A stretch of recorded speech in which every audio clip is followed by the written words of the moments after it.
kalau kita melistriki desa, jangan dilupakan upaya aktivitas ekonominya. Nah, ini memang butuh intervensi tersendiri karena masyarakat butuh bantuan, butuh modal, butuh teknologi baru.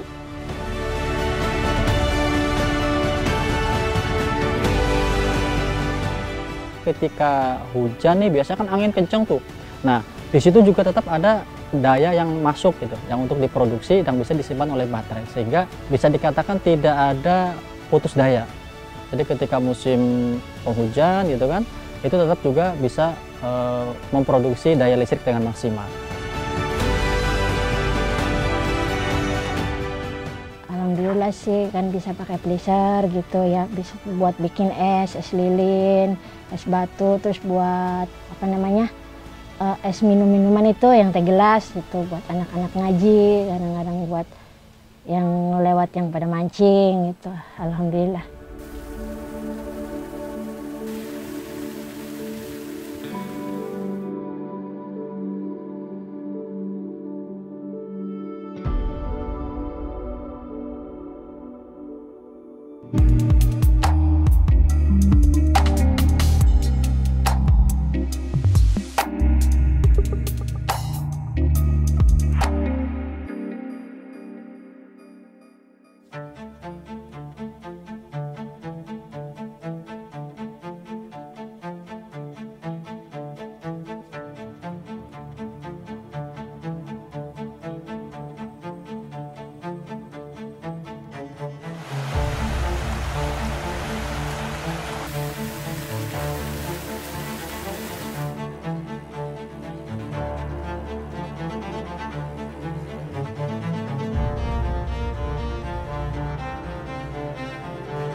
Jadi pada saat kita bicara tentang swasembada energi maupun kemandirian energi serta ketahanan energi nasional ya, ini kita sudah memfokuskan masa transisi dari energi fosil ke energi terbarukan, yang tentu saja dari posisi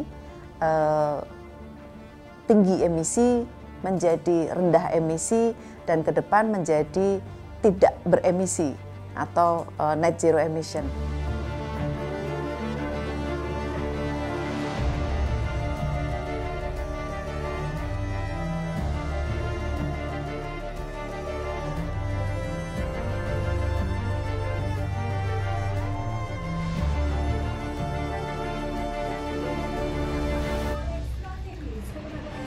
Saat ini memang masih ada sekitar 1,4 juta ya masyarakat belum terlistriki. Jadi ini harus ada percepatan. Nah, waktu itu kemarin arahan dari Pak Presiden untuk memberikan akses ke semua masyarakat sampai dengan 2029 kita semua harus mempunyai akses terhadap listrik. Nah, sebagian di situ ada masuk energi baru terbarukan juga. Nah, dari proses transisi energi yang kita bicarakan itu, kita ingin mengakselerasi energi baru terbarukan karena sesuai dengan komitmen kita tadi. Nah, pernyataan dari bahwa kita sudah meluncing RUPTL yang baru, rencana umum pembangkit tenaga listrik yang baru itu sampai dengan 10 tahun, ini 71%-nya adalah energi baru terbarukan. Dengan investasi 70% juga dari IPP atau private. Dari target kita di Indonesia, kita itu sudah punya pembangkit listrik sebanyak 105 gigawatt secara total ya, itu semua jenis pembangkit. Nah, saat ini energi baru terbarukan, alhamdulillah dalam waktu 1 tahun ini kita meningkat hampir 2%. Jadi ini satu rekor tertinggi juga. Dalam capaian per 1 tahun kita bisa meningkatkan bauran energi mixnya EBT itu naik 2%. Jadi saat ini sudah mencapai 16,1% dan ini sudah di energi mix di mana sangat sudah inline dengan RUKN kita.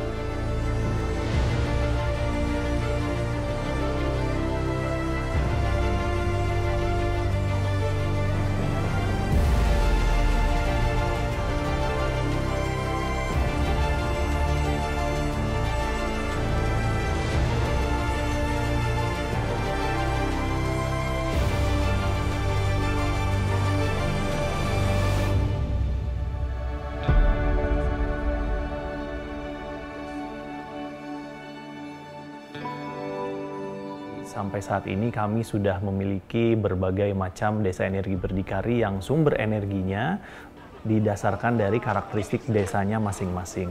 Jadi ini menyesuaikan juga dengan program pemerintah swasembada energi. Jadi program desa energi berdikari kalau kita konsolidasi gitu ya, kalau kita compile, setiap tahunnya itu berhasil menurunkan emisi hampir 730.000 ton CO2 ekuivalen atau setara.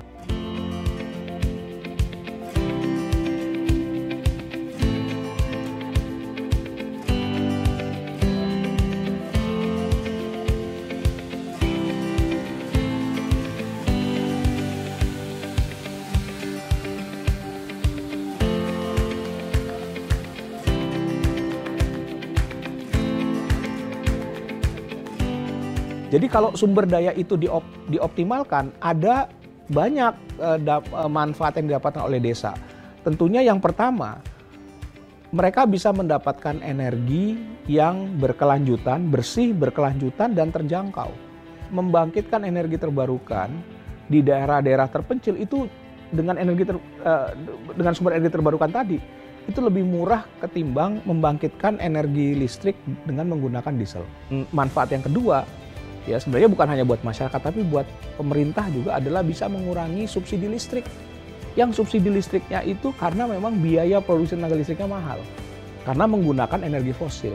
Nah, dengan menggunakan energi setempat, dia akan jauh lebih murah. Manfaat yang ketiga, karena warga desa bisa mendapatkan listrik secara kontinu dengan harga yang lebih terjangkau, maka akan muncul aktivitas ekonomi produktif, di mana dengan memanfaatkan listrik yang handal dan terjangkau tadi bisa memberikan dampak ekonomi yang lebih besar, bisa menciptakan lapangan kerja di desa, bisa memberikan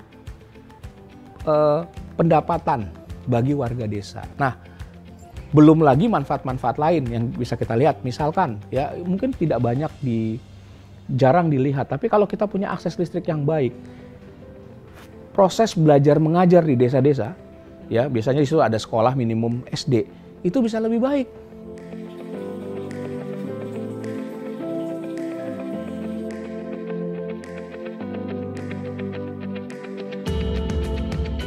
Ya, dulu ya sebelum ada si Desi, saya kan cari air tawar itu ke Nusa Kambangan. Harganya satu jerigen itu mencapai 5.000. Alhamdulillah sekarang ada bantuan si Desi, alhamdulillah sangat terbantu.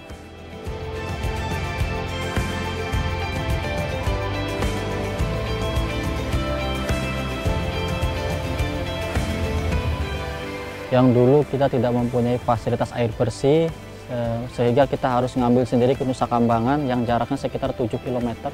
Yang mana resikonya juga luar biasa, tidak sedikit juga masyarakat yang kecelakaan perahunya terbalik.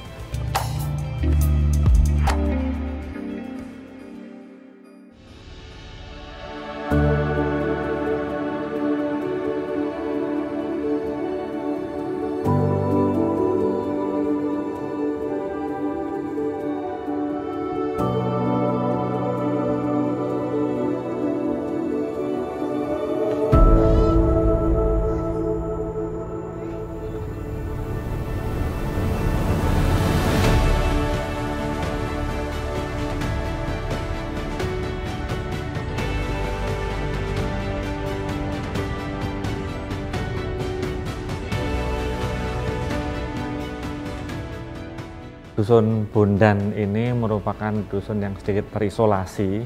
Ini merupakan wilayah di Desa Ujung Alang, Kecamatan Kampung Laut, yang sebelumnya daerah ini terisolasi, tidak ada aliran listrik.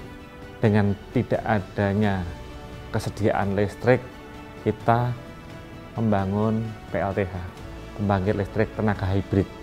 Di tahun 2017, kita mengembangkan hybrid energi one pool. Ini HEOP ini sangat cocok untuk daerah yang sangat terpencil dan ini sangat simpel. Jadi sebelumnya masyarakat itu menarik kabel secara tidak resmi sejauh 7 kilo untuk mendapatkan aliran listrik. Tapi dengan inovasi-inovasi ini, alhamdulillah dengan adanya pembangkit listrik tenaga hibrid itu bisa menerangi 74 KK.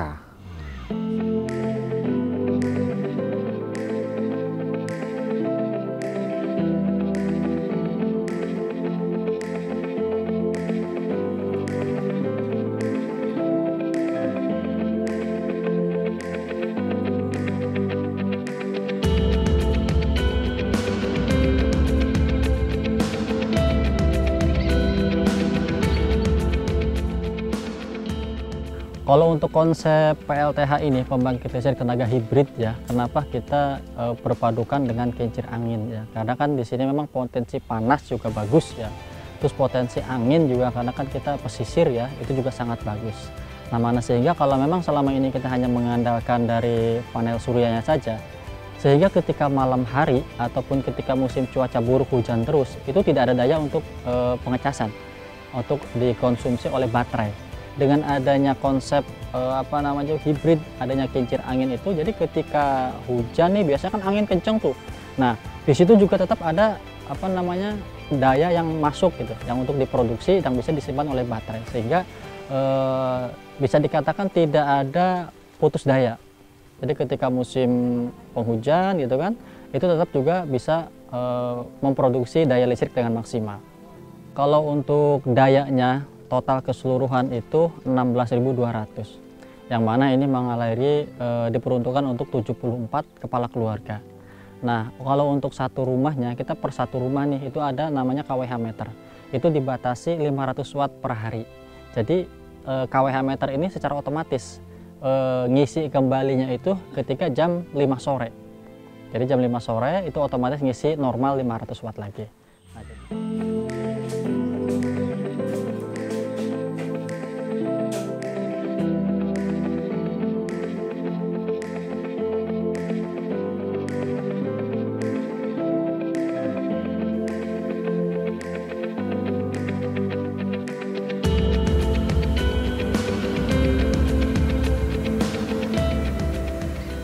yang dulu kita tidak mempunyai fasilitas air bersih, sehingga kita harus ngambil sendiri ke Nusa Kambangan yang jaraknya sekitar 7 km, yang mana risikonya juga luar biasa. Tidak sedikit juga masyarakat yang kecelakaan, perahunya terbalik.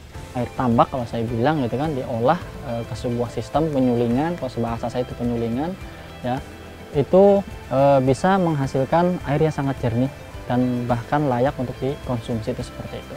Kalau untuk produksinya itu per jam kurang lebih sekitar 240 liter per jam. Nah, kalau untuk kebutuhan seharinya bisa sampai 1 atau 2 toren hasil produksinya. Kalau untuk kebutuhan masyarakatnya ya rata-rata masyarakat bisa 4 atau sampai 6 jerigen per hari.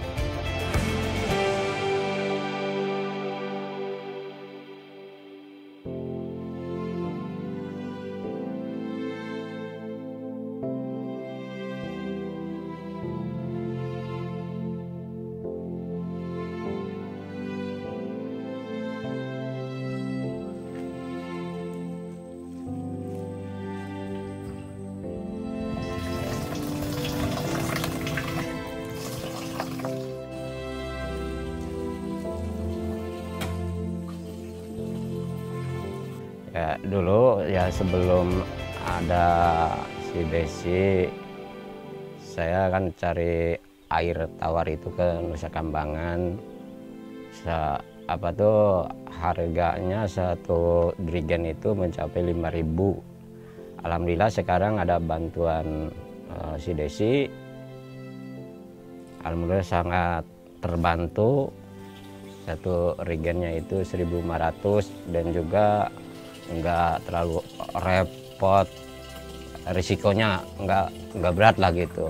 Kalau per hari biasanya saya ngisi 3 drigen sampai 5 drigen lah, tergantung kebutuhan sehari-hari, terutama kalau lagi nyuci gitu ya, nyuci pakaian yang membutuhkan banyak itu. Ya harapannya sih setelah adanya penerangan dari PLTH ya harapannya Dusun Bondan ini ya semakin maju, terutama masalah perekonomiannya dan juga masalah lain-lainnya banyak sih ya, keinginan mah ya, terutama semakin maju aja Dusun Bondan gitu.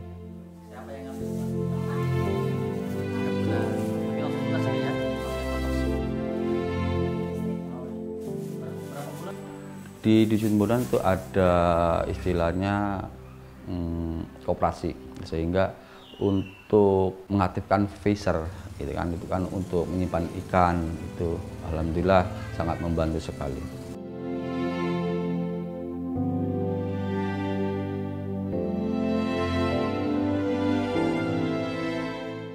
Sebenarnya potensi energi baru terbarukan di sekitar kita itu banyak. Nah, tergantung bagaimana kita bisa mengekspor itu. Ya, kemauan, mindsetnya yang harus dirubah. Jangan hanya ketergantungan terhadap energi yang berbasis fosil saja.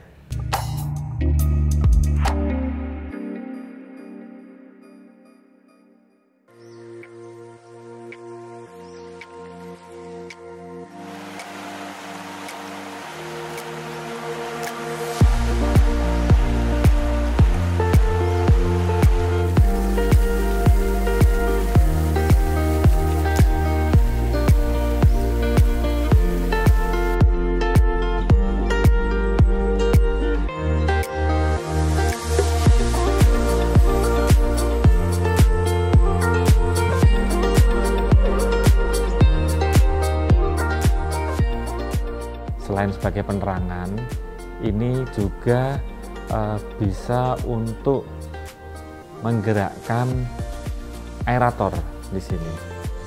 Jadi aerator ini untuk meningkatkan suplai oksigen di tambak-tambak masyarakat. Efeknya apa? Efeknya bisa meningkatkan produksi perikanan dari masyarakat sekitar. Dengan adanya listrik, tentunya ada peralatan elektronik di sini, ada freezer, sehingga masyarakat selain menjual hasil olahan mentah, ini juga bisa menyimpan yang kemudian diolah bisa menjadi produk-produk olahan. Jadi manfaatnya selain menjual produk mentah, kita juga bisa menjual produk-produk olahan yang nilai ekonomisnya lebih tinggi dibanding sebelumnya yang hanya penjualan produk-produk mentah.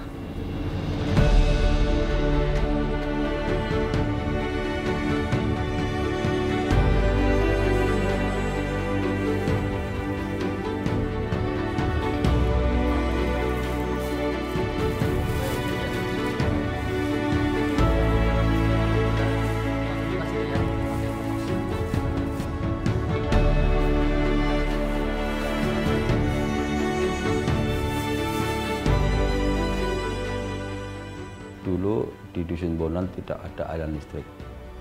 Nah, sekarang sudah ada PLTH sehingga ada penerangan, itu sangat membantu untuk aktivitas masyarakat Bondan.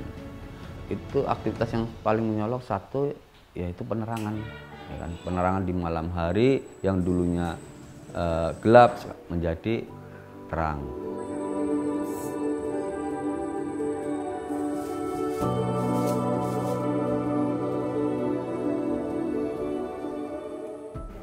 Di Dusun Bondan itu ada istilahnya koperasi, sehingga untuk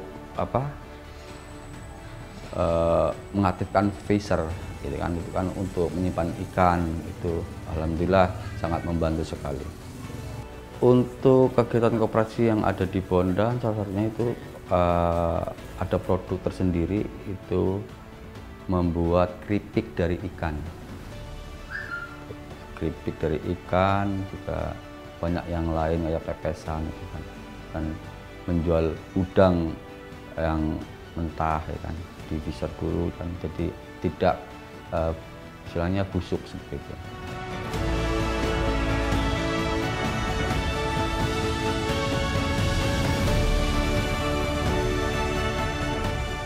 Nama saya Ibu Ani, tinggal di Dusun Bondan, Kecamatan Kampung Laut, Kabupaten Cilacap.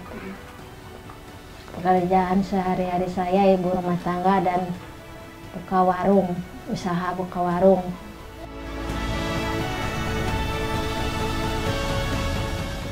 Pernah usaha nyoba yang lain, itu apa namanya, home industry, pernah dulu buat keripik udang, keripik kepiting, keripik apa namanya, ikan payus, terus abon, pertamanya buka industri kelompok gitu ya. Alhamdulillah sih kan bisa pakai pleaser gitu ya, bisa buat bikin es lilin, es batu, terus buat apa namanya, es minuman itu yang teh gelas itu buat anak-anak ngaji, kadang-kadang buat yang lewat yang pada mancing gitu. Alhamdulillah.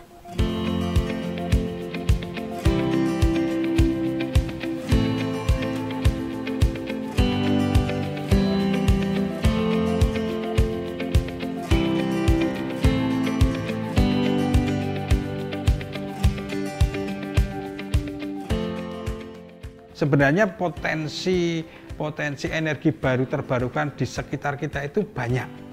Nah, tergantung bagaimana kita bisa mengeksplor itu. Ya, kemauan, mindsetnya yang harus dirubah. Jangan hanya ketergantungan terhadap energi yang berbasis fosil saja.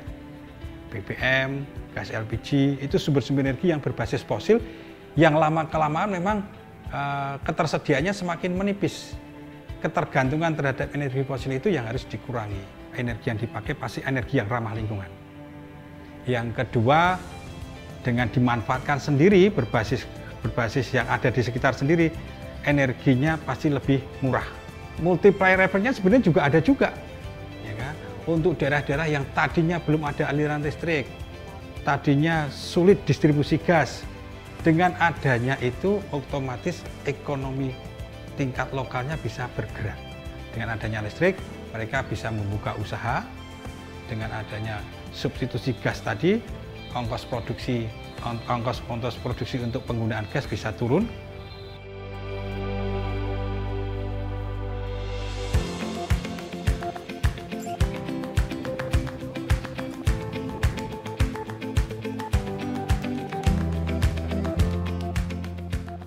Tantangan terbesar untuk pengembangan desa mandiri energi, khususnya untuk mengembangkan yang bersumber dari energi baru terbarukan, adalah kita melawan mindset kita supaya tidak tergantung terhadap energi yang berbasis fosil yang sudah banyak beredar di kita sejak dulu kala.